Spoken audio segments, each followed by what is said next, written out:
Hello, everyone. Welcome to our webinar today. We're so glad to have all of you. It's going to give everyone a few moments to join, but I would love for us all to be able to connect throughout the webinar as we're waiting for our attendees to trickle in. I would love for you all to introduce yourselves in the chat.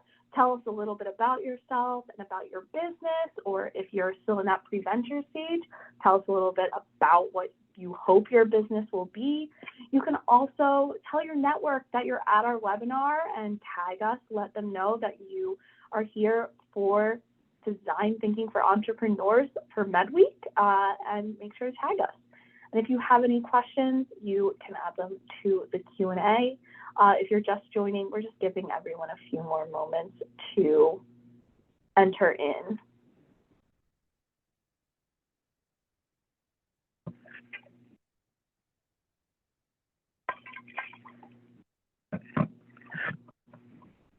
Yes, love to see that.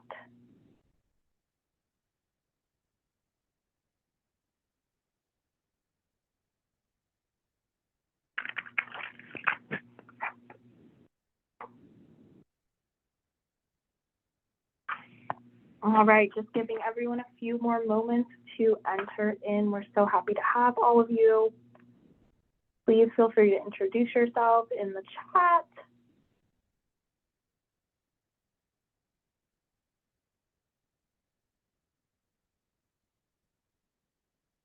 All right. I am going to get us started here. We're so happy to have all of you. Welcome. My name is Rachel. I'm the marketing person here at the Small Business Development Center. The SBDC at Temple helps small businesses start, grow, and succeed. We do this through our no-cost consulting and a variety of no-cost webinars and training programs like the one you're attending today. You're joining us for Design Thinking for Entrepreneurs. We're recording today's session, and a copy of that recording and some handouts will be sent to all of our attendees within a few days in a follow-up email. All of our attendees have been muted, but we encourage you to post any questions in the Q&A. And now I'm going to turn the floor over to Soleil. Thank you so much, Rachel. Good afternoon, everyone. I hope everyone is doing well. I'm excited to be with you for the next hour or so. So I'm going to go ahead and share my screen so we can get started and jump into our workshop for today, which is about design thinking for entrepreneurs. So I really, really love this workshop. It's definitely one of those workshops that I tell people all the time. This is one of those ones where you put your CEO hat on. So it's not you working the business, producing the product, delivering the service. It is you being the boss that you have to be in order to run your business. And if you get into that mindset, you can allow some of the ideas and thoughts that you have about your business or new products or services to really kind of come to life in this workshop. So I'm really excited to present it. So again, my name is Soleil Meade. I am your Pennsylvania Grow with Google Digital Coach proudly. I love being able to connect and serve all of the small business owners that come to my workshop here in Pennsylvania. I'm glad that you all are here, but if you know someone who might need these services, definitely invite them into the room. We want to talk to them. We want to help them grow their businesses as well. I am going to go ahead and pull up the chat. We'll be very active in our chat today. So either myself or, as you can see on the slide, I may have a coach assistant coming in, Vicky Sepulveda. If you've been in our workshops before, you have heard from her, but we will be very active in the chat, just asking you some questions and getting some engagement going while we're together. So I am going to drop all my contact information in the chat. I encourage you all to, know that this space is safe for you to share, for you to ask your questions, for you to be honest and open about what you need and questions that you have regarding your business and this particular topic. I give you my contact information because I promise you can actually contact me and reach out to me with any questions you have. So let's go ahead and get started. Let's talk about the agenda for today. And I'm going to drop a question in the chat while we do this. I'm very curious. Is there an idea or a product or a service, something that you've been wanting to start, something new that you've been wanting to start for your business, or even if it's like a community vision, even if it's like a scholarship for your business or a nonprofit agency, drop it in the chat. Let me know if you have anything that you've been looking to get started on.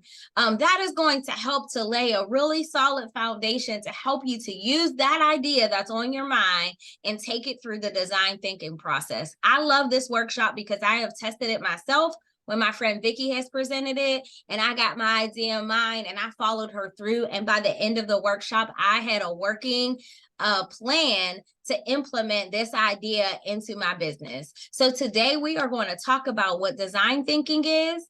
We are also going to talk about how important it is for us to understand our audience, that we don't just run with a bright idea, but really understand who we're serving so we can best connect and engage with them and create a product or service that is surrounding their needs and their desires. We're also going to talk about solving their problems and identifying the challenges they face. And lastly, we are going to talk about, once we have done that back end work of understanding our audiences, what their challenges are, how do we create solutions for them and then test out the best solutions that we can apply through our business. So that's what is on the schedule for today. So get your notebooks out, take notes, ask your questions, and drop your information in the chat.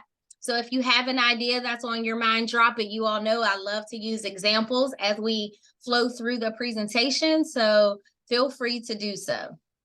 So what we're going to do in these first couple of slides is going to get you logged into your Google account. So whichever Google account that you would like to take some notes in, I want you to go ahead and pull that open. We're going to have a couple of different activities today where we will challenge you to go into your Google Docs and open up a doc so you can take notes and participate in some of the information that we'll be sharing and activities we'll be sharing today.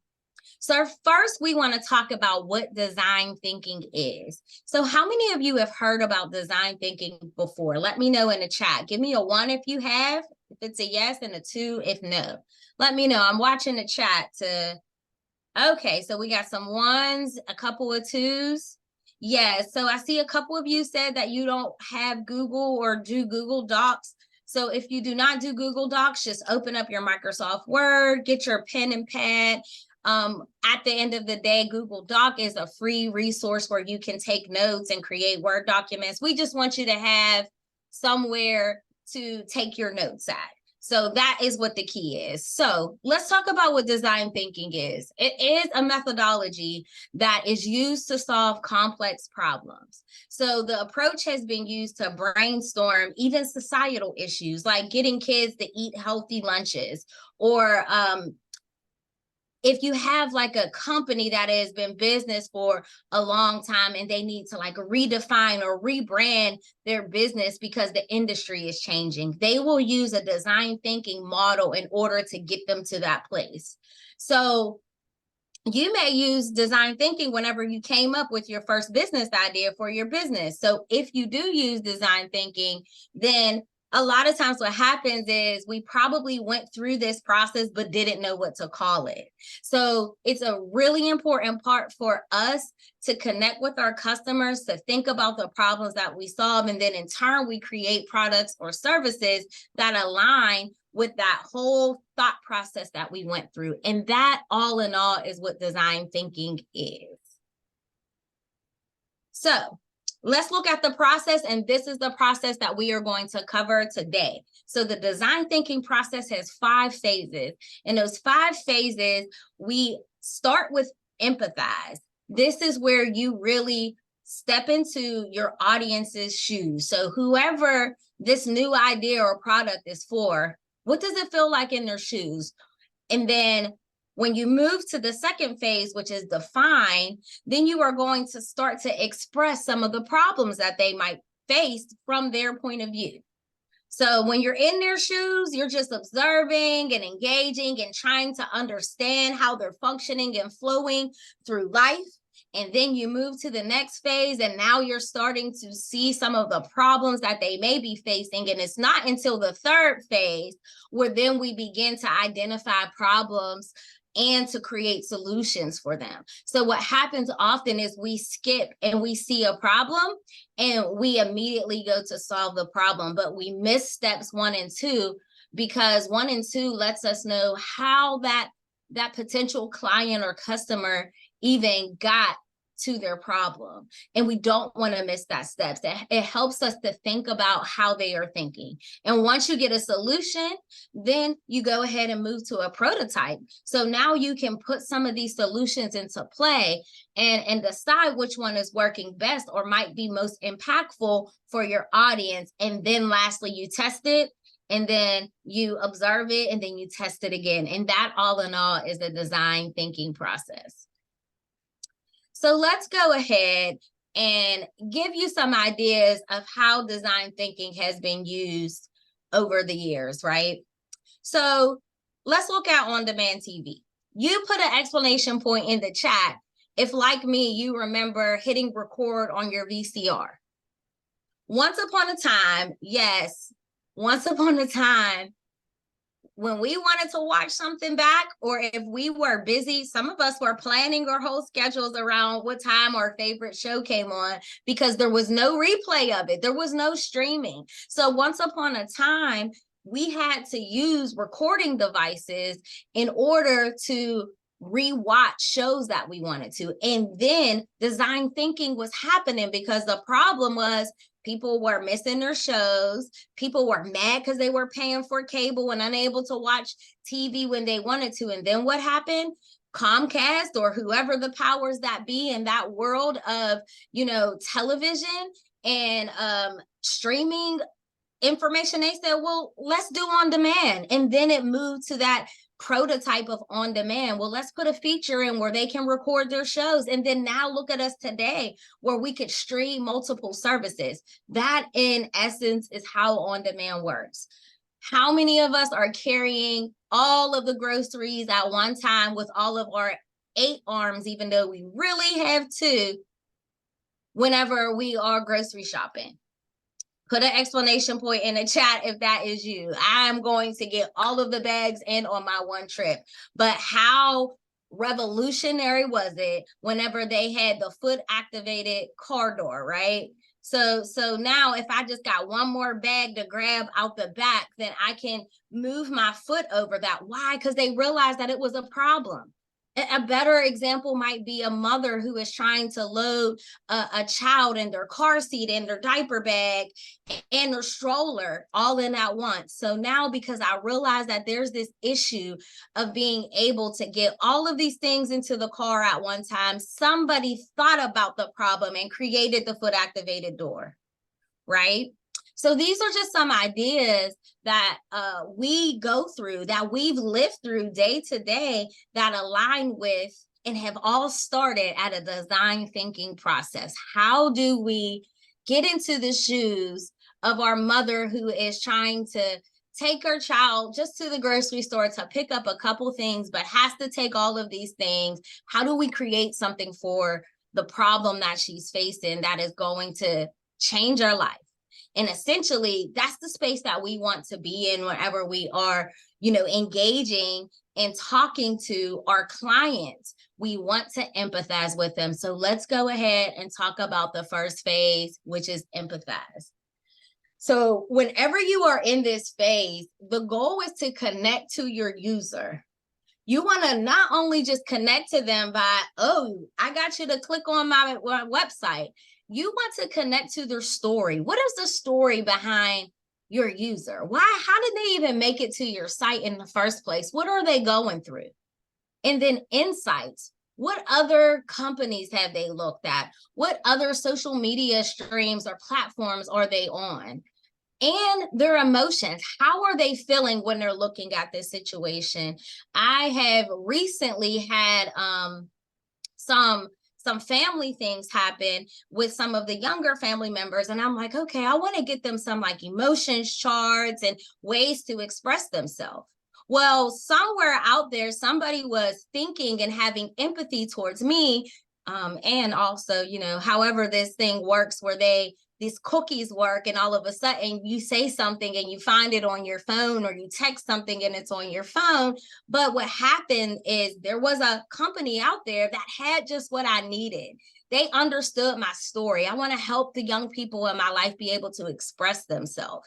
And guess where I'm at every day? I'm either on Facebook or Instagram at least once or twice a day. So let me put an ad in front of her. Let me put an ad in front of her so she understands that we get her emotions. We understand that she is trying to help and support the young people in her life. So here's this booklet that we created that she can download. And within moments, y'all, I downloaded it. That is empathizing. When you empathize, you really think about what your user may be going through and how you can speak to them and connect with them. So whenever we say user, you might say, well, what are you talking about? So in design thinking, what a user is that the person or the population that you're hoping to build a solution for. So I told many of you early on, excuse me, I'm gonna pop back to that. I told many of you early on that I wanted you to think about something that you wanted to start, or a solution that you wanted to solve in your business or in your vision, whatever you're doing.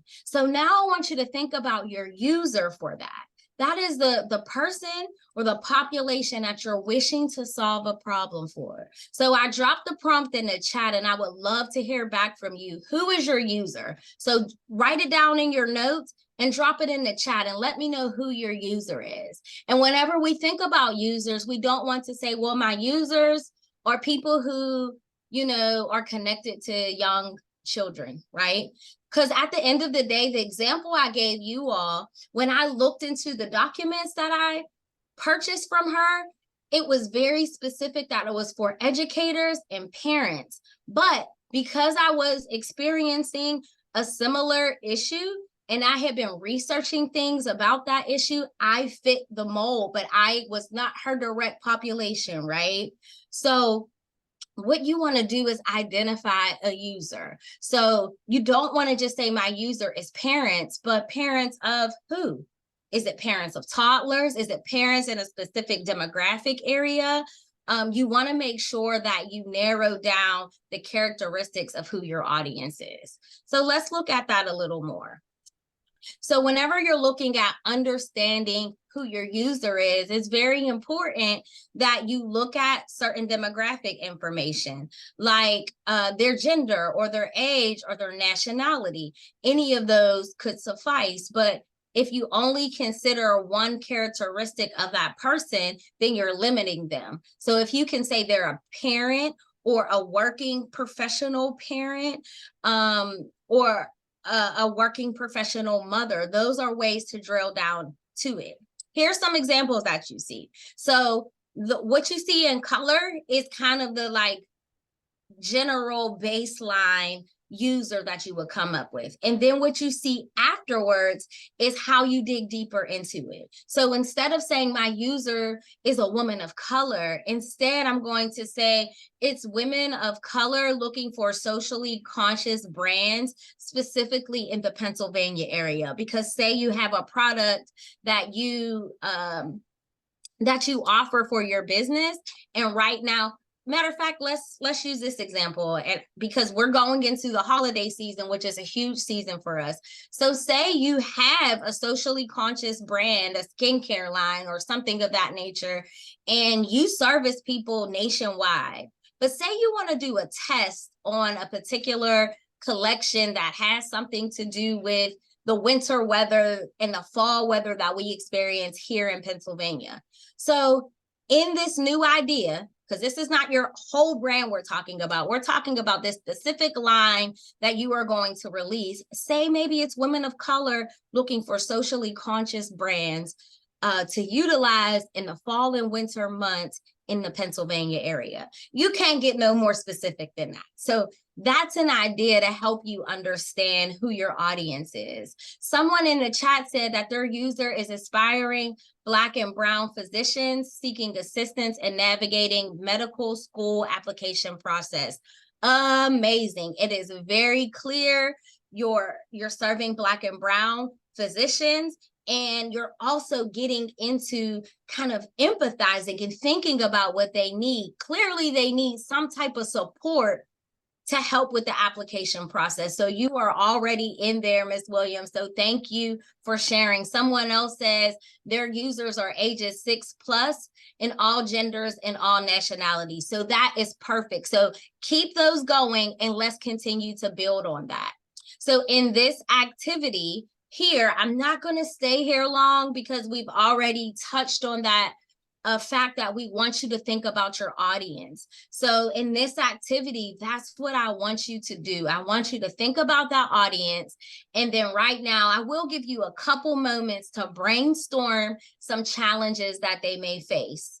If you can write down at least 3 to 5 challenges, then that would be good. But I would say, listen, 1 to 3 would be perfect. What are some of the challenges that they face? Think about putting yourself in their shoes and day to day, what are some of the issues that they may face? So write it down in your notes, but drop it in the chat for me as well. So Ernest said that he's the one that's serving the 6+, all genders, all nationalities, who are looking for a quick and easy money-saving gift wrapping solution. So when we think about the challenges of that user, time might be a challenge for them, that they don't have enough time. Maybe they don't have the patience to gift wrap the gifts that they have. But time and patience are probably 2 huge challenges. And maybe another challenge is the element of surprise. You know, it's hard for parents and caregivers to wrap gifts and their kids are everywhere, right? So that's just giving you an example with someone's real audience on how we figure out challenges. So keep dropping your information. I am going to put my eyes over there when I can, but I want to make sure we cover everything in this process. So now that you have empathized and identified your user, now we're going to define a problem. You already wrote down 1 to 3 or maybe even more of them. So now we're really going to get into defining the problem. So what we want to do here is we want to look at your observations about the user, what you learned about them, how you identified them. And then I want you to define the core problems that you identified. So some of those challenges into a problem statement.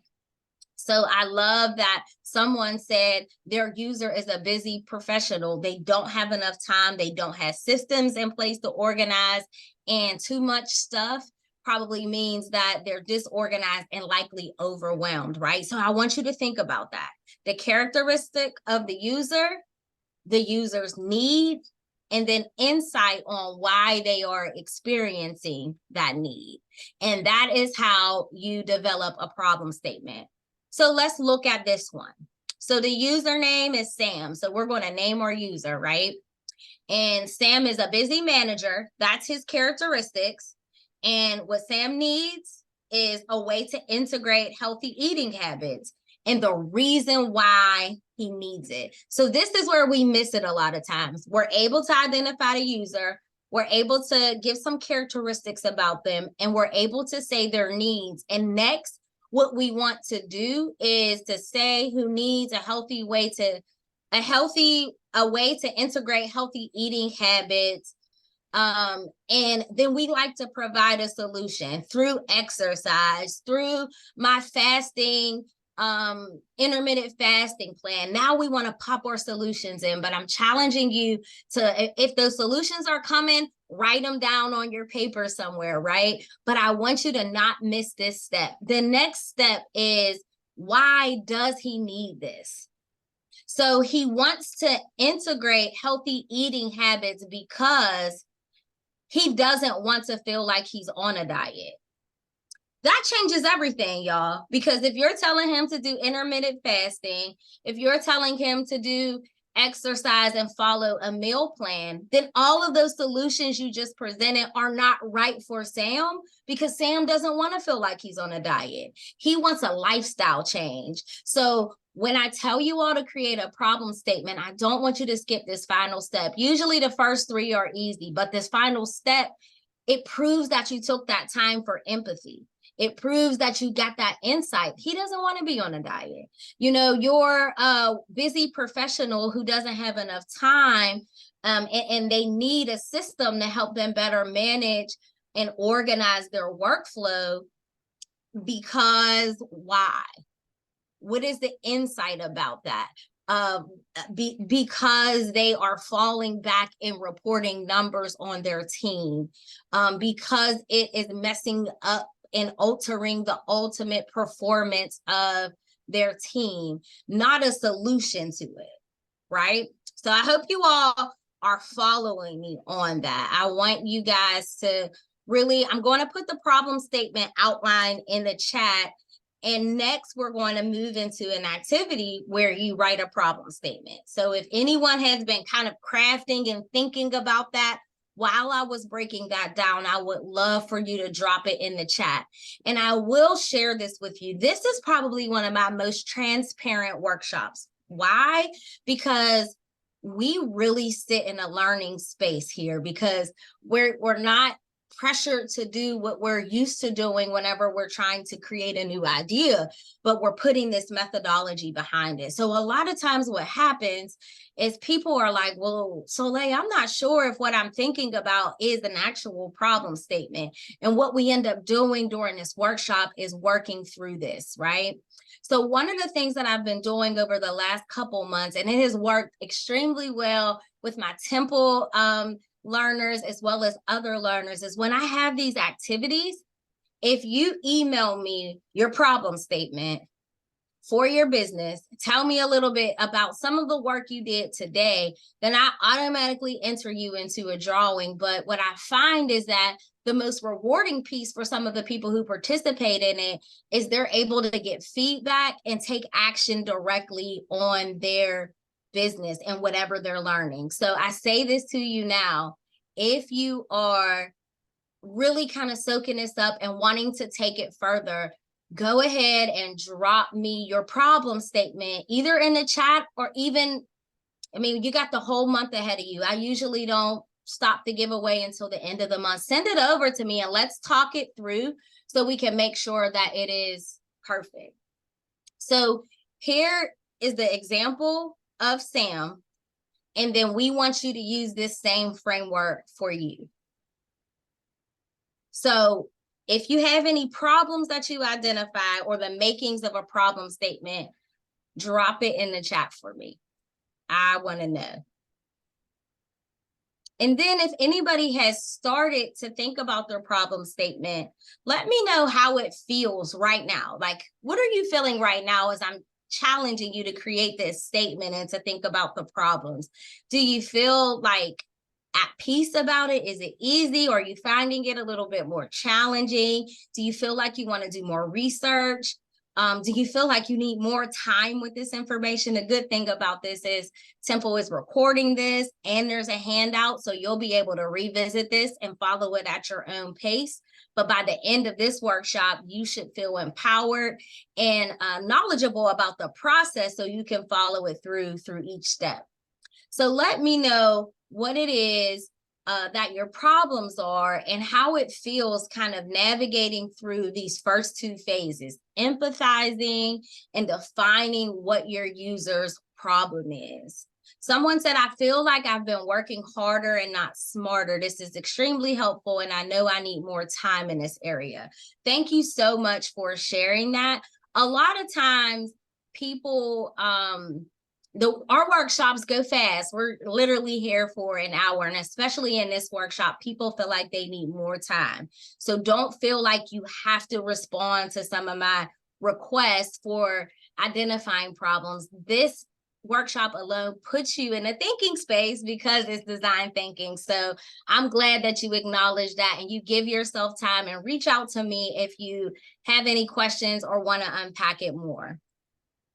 So I have somebody who dropped something that says their ideal client is a small business owner that's a busy professional who needs administrative assistance because they lack proper staffing or skilled staff to perform administrative tasks. That is a brilliant problem statement.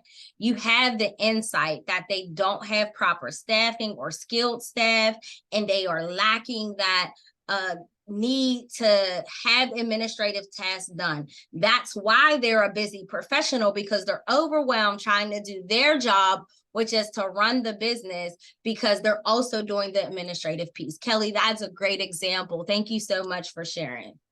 So let's move to the third phase, which is the ideate phase. So this is the phase that most of us are comfortable with. Usually we hop right to it. If you run a business and you own or serve a particular client base, naturally you're thinking about solutions and how you can create products or services to be and to serve them better. So whenever you're in this ideation stage, this is where you engage in this unfiltered, unrestrained, fully free brainstorming. And a lot of times, y'all, as visionaries, we don't give ourselves the ability to brainstorm. It's not too often that we put on this boss hat that I asked you all to put on today and really get in there and think about our business, think about the back end, think about why we're doing things. So this is another reason why I adore this workshop, because it allows us to have some time in that space. So I want you all to go ahead and create a 2x4 table in your notes. So you could do it in Google Docs, or you can just do 2x4, very similar to what you see here on the screen. And what I want you to do is I want you to write in each section. So it's really 8 rectangles in your table. I want you to write out an idea that you have that solves the problem that you presented. So, Kelly, the problem that is presented for your particular busy professional is that they need administrative assistance. They need support, especially on the administrative side. So what are some ideas that you have to solve that user's problem? Ernest, you have Shonda, who is a busy single mom who needs time to wrap all of the family's Christmas gifts because they have last minute holiday travel. That's really, really good. I didn't even think about holiday travel, but it ties right into time because I have all of these things to prepare for. Suitcases to pack, dinner reservations or preparations to make, making sure all the clothes are washed for travel. I don't have time to wrap gifts. So now you're thinking about them. What are some ideas that you have to solve their problem? Now, I don't want you to stop at the one idea that's already on your mind, which is your new business idea. I want you to challenge yourself to push out a couple more. So I want you to go ahead and do that. And let's look at some examples for this. So remember, we talked about the woman of color user that's looking for socially conscious brands. So an idea that they can use is a program that donates an item to someone in need with every purchase, right? So remember, we kind of fine-tuned that down to this brand that is launching for fall and winter season in Pennsylvania. Listen, if you live in Pennsylvania in fall or winter and y'all notice, we need coats. So maybe, they drill down into that idea even more, that if you donate a coat, hat, or scarf, then you get a percentage off, right? Because they're looking for socially conscious brands. In the realm of the skincare line, maybe an idea is to provide a small sample of their lotions at a community event where they are serving hats, coats, and gloves, or a toy giveaway. We have all these things happening because it's the holiday season. So these are some ideas that you are looking for to solve the problem that your user may have. They want to feel that the brand that they're supporting is socially connected. Some other ideas might be, maybe it has nothing directly to do with your brand. You're not giving away a product, service, or coupon, but maybe because your user wants to know that there's a connection and a purpose behind the founder, that you volunteer to go to some schools to talk to kids, or small business or networking events to share your story about the foundation of your business, to give back in some type of way. So you want to think about some different ideas. So that is your next task. Your next task is to write all your ideas and solutions down. And I encourage you to think big. Don't put limits on yourself. This is what I like to call a thought flush. So while I explain that, I am curious, have any of you came up with some ideas for some of the problem statements that you came up with? I love the problem statements that are in the chat. You all did a wonderful job. So make sure you drop your emails, because you already shared your problem statement. Drop your email to me so I can put you in the giveaway for the month, or just shoot me an email so we can continue the conversation and help you throughout your design thinking process. So who has an idea or a solution? Anna says that her ideal client is a small business owners that don't have time or back office support to do bookkeeping and maintain their invoicing, receivables, financial reconciliations, and payroll. So that is great. So the end part after to do bookkeeping are probably all of your ideas that you have. Maybe a one-stop shop for bookkeeping and financial needs for small business owners.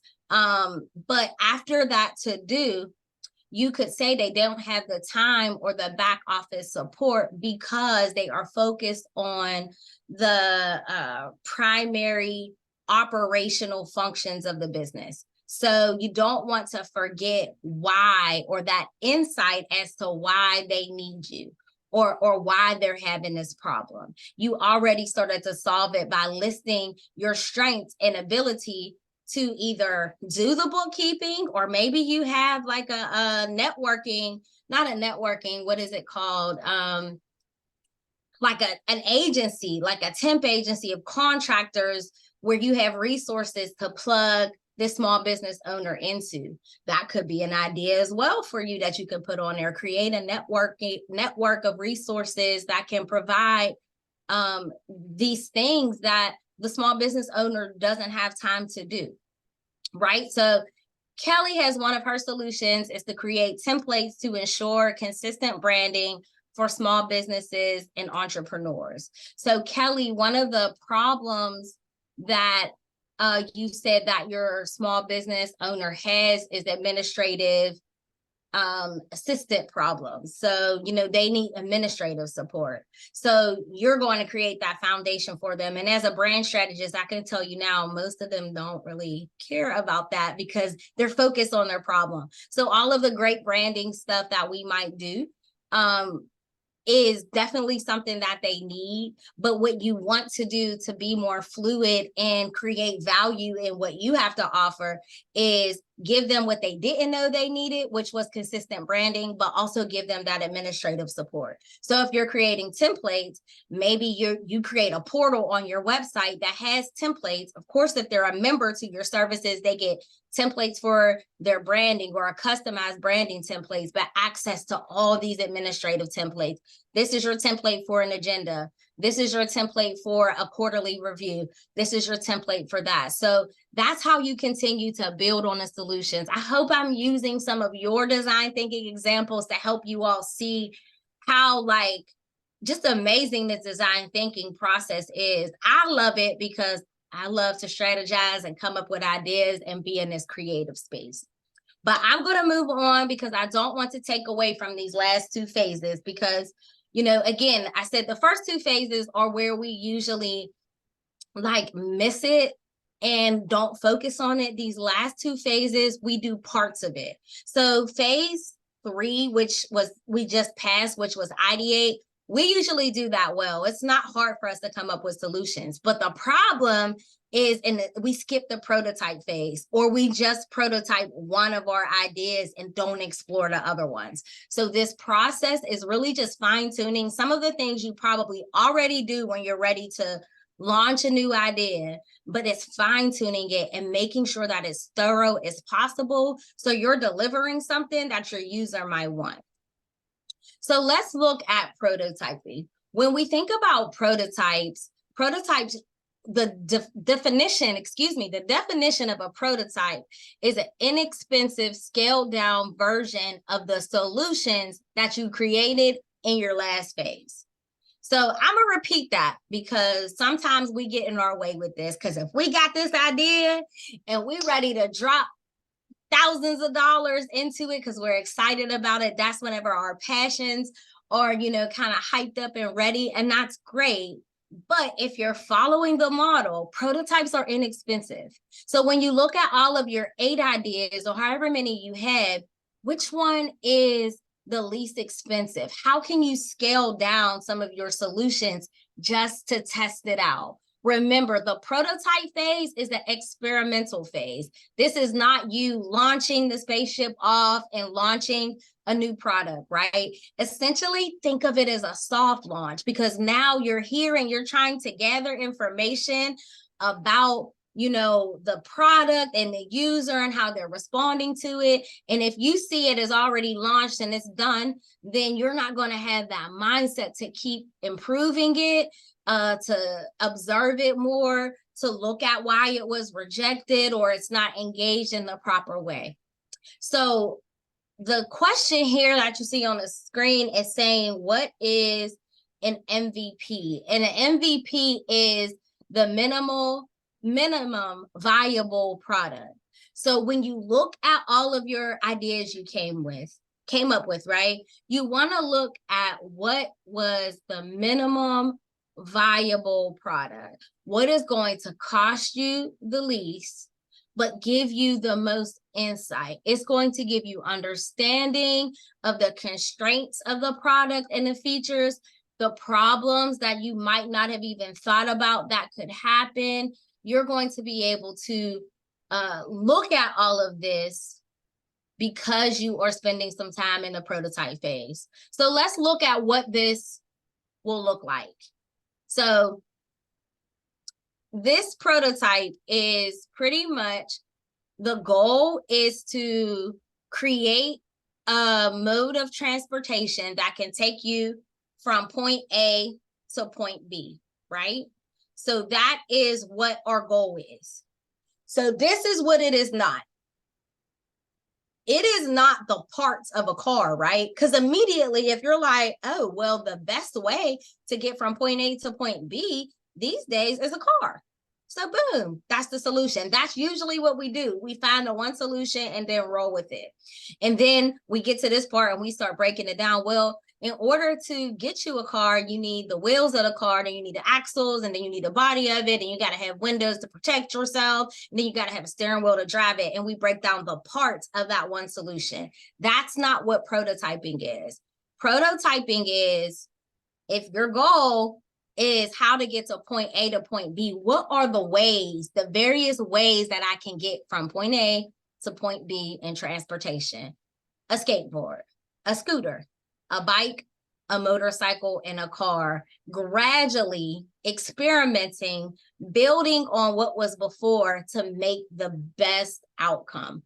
That is what the minimum viable product looks like. So I hope that makes sense to you all. I want you to pick one of your ideas and begin to prototype it. So if your idea was to, I think in Kelly's situation, she wants to, well, I gave the idea of creating a portal, a members only access portal that has all of these administrative templates. And say, for instance, maybe your membership includes a couple of hours per month of Kelly and her team coming in and customizing and setting these up for your business.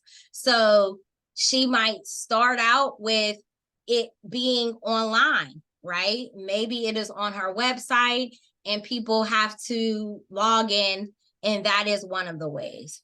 And maybe she might start it on a Google Doc, and it's all in Google, and it starts with a form, but then she builds to put it on her website, and then she builds in a scheduling link on top of the system that she created to make it easier for people to schedule. The idea is that with each idea and how to solve that problem, we come up with a way that gets better and better over time. I have someone say that they created prototypes in 15 different box and package sizes.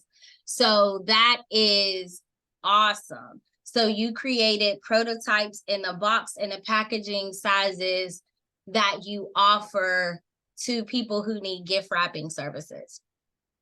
So I'm going to challenge that even more. So you have that one particular idea on lock, because what we have here is that no one can say you don't have the size box that you need.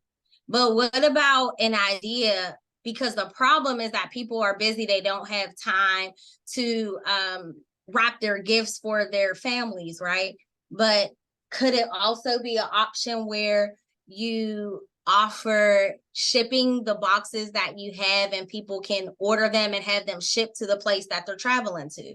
So that's like putting that out even more.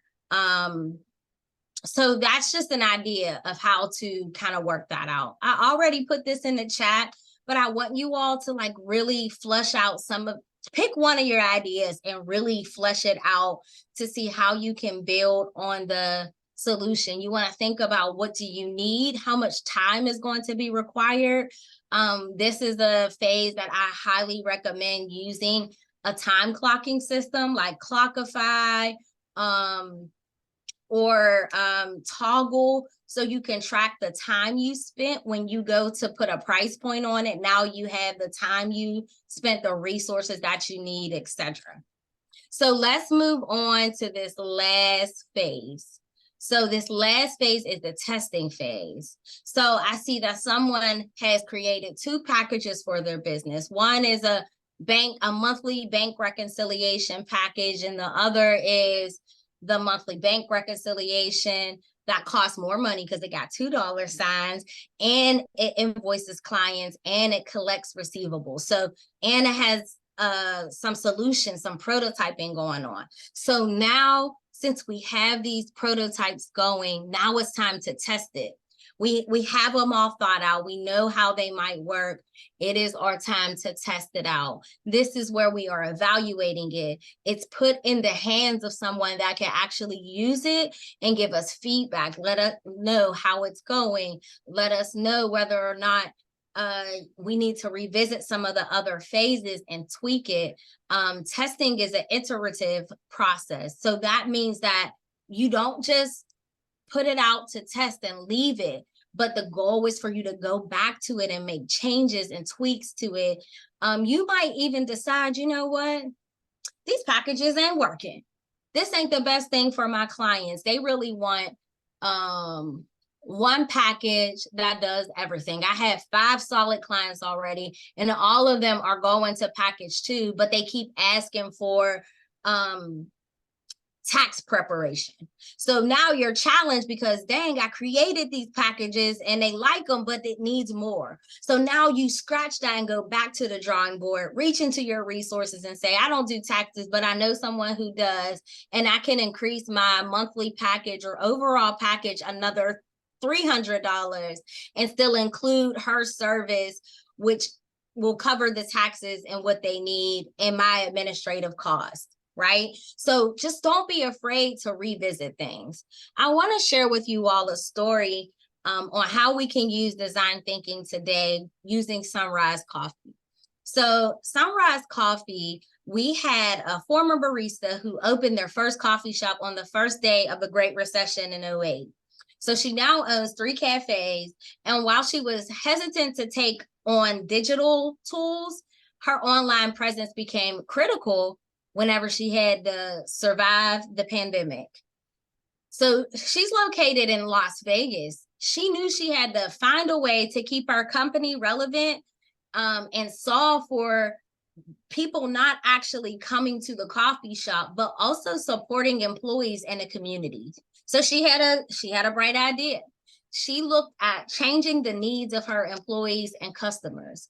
And what she did was she brought a new importance to supporting her customers as well as first responders whose work was critical to the health of the community. So here she is, she's empathizing, she's identifying that I want to talk to my user who needs coffee because they need to wake up their day, but they also are sensitive to the times and what's going on. So what she did was she took her business completely digital. She took a huge leap of faith. She had an in-person shop and said, I'm going to go completely digital and sell my coffee beans online. And then she added something to her website that every time a visitor would come to her website, they could donate coffee to first responders and healthcare workers. And then when they did that, she would put 2 free bags onto the ones that were donated. So she was still serving her users' need to get coffee, to get them going, but she also was responding to her users' need to be connected in the community and to be helping those who are helping us during the pandemic. That is a great example of design thinking. And you all have some amazing examples and followed through in this process amazing today. So I want to salute all of you who have been taking your notes, putting information in the chat, and engaging with me. Again, I'm going to drop my contact information again. Please reach out to me. Anyone who I correspond with about their design thinking idea, I'll make sure you get put into the giveaway and we can have some further dialogue to help you walk through this process. So again, I want to recap, but I want you all to start thinking about what was your biggest takeaway today? What did you learn? What really stood out to you? So today we talked about the 5 phases of design thinking. We talked about the empathize phase, the define phase, the ideate. This is where we get to put our solutions to work. The prototype phase is where we're still in the thinking space and we're fleshing out one particular solution and all of the possible ways that we can respond to that solution or make that solution happen. And then lastly, we pick which one we're going to test out. And then we just don't test it once, but we keep coming back and making changes until it is perfect and makes sense for not only our business, but also the customers that we serve. And that is our process today. I want you all to give yourselves a pat on the back for following along, because this was a definite working session today, and you guys did great work in just an hour. So I love some of the feedback I'm getting in the chat about your biggest takeaway, but I also want to know, will you use the design thinking process for your business? Give me a 1 in the chat if you're going to use it. Tell me 2 if no. And if you write a 2, let me know why, because you might be stuck and I would love to talk to you more if that's how you feel. I also want to just give a moment to see if you all have any questions. If you have any questions, you could drop them in the chat or in the Q&A.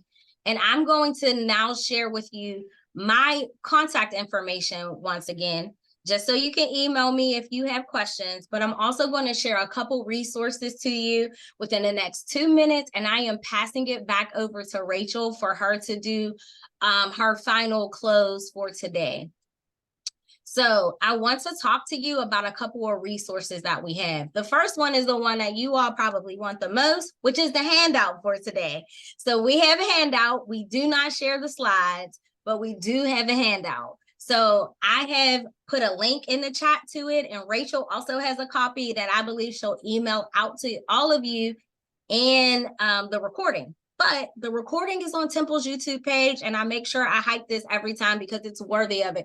Their YouTube page is amazing. Anytime that you have questions about your business, you should be going to their YouTube page and watching the videos. So let me give you a couple of Google resources, and this is what I like to call my Google Tools dump. We have 3 resources that I'm going to drop links to them in the chat.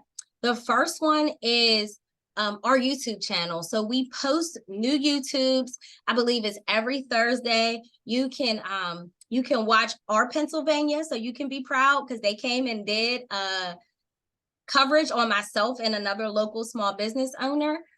You can see that there as well as get other resources to learn. Google certificates has become very, very popular. People want to tune up their skills or learn a new skill. And if that is you, I absolutely recommend going to Google certificates. It's ran through Coursera. And a lot of people are equipped to step into jobs in those industries after taking a certification. And then lastly, we have training for anyone, not just small business owners, but startups, developers, teachers, to help people grow. And lastly, I am going to leave you with the Grow with Google survey. And I know Rachel has a survey to drop to you all as well. Please complete this survey that I dropped. It lets the team at Google know that we are doing our job well, or how we can improve to better serve you all. So whenever you fill out that survey, you see the link below, just type in Pennsylvania. And this was a design thinking workshop, and share your experience. And I again, thank you all for having me. And I'm going to turn it back over to Rachel, and hopefully I'll see you all before the end of the year. If not, finish the year strong. And I'll probably likely see you all in 2024 if I don't see you again this year. Thank you so, so much. We appreciate all of you taking the time to join us for this wonderful webinar. Soleil is always so lovely and wonderful. Thank you all for joining us on this lunch hour. As she mentioned, I will be sending the handout and a recording of the webinar to all of you in a few days via email.